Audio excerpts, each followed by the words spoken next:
hichan ya NEIPUI HOINA Pakai Nangma vanga Kachan hohi aloupi in akidange Pakai Kachan lomlou hijongle dingin neina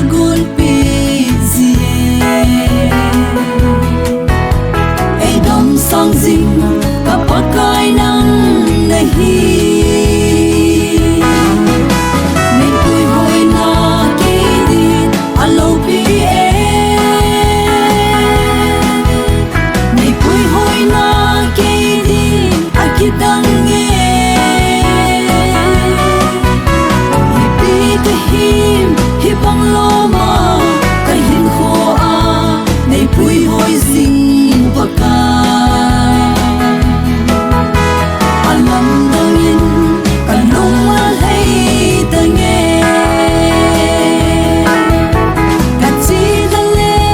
kathep na ho an kamute me bo hi Pakai tangel to bang bekahina hibang loma NEIPUI HOINA Kachan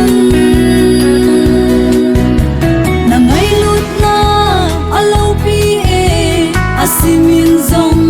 kasim zo hoi hilou oga pakai namin katsoy ale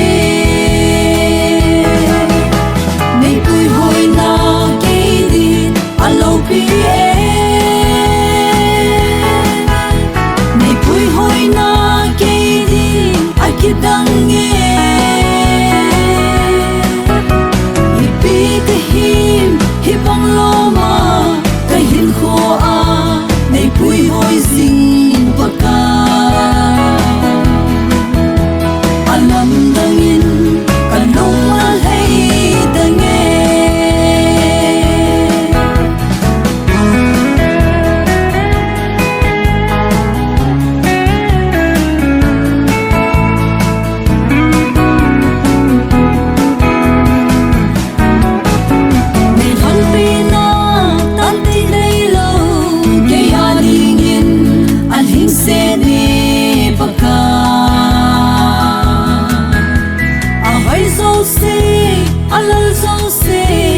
anei pasu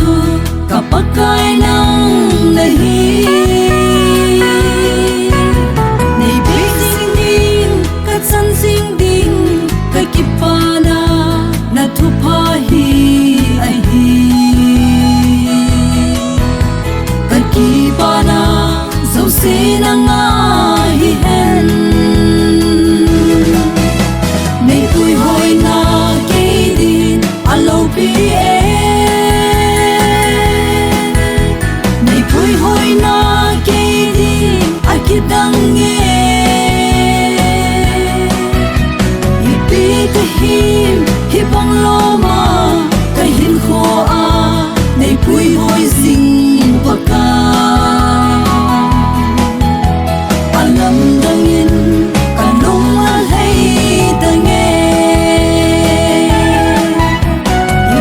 kahim hibang loma kahinkho NEIPUI HOI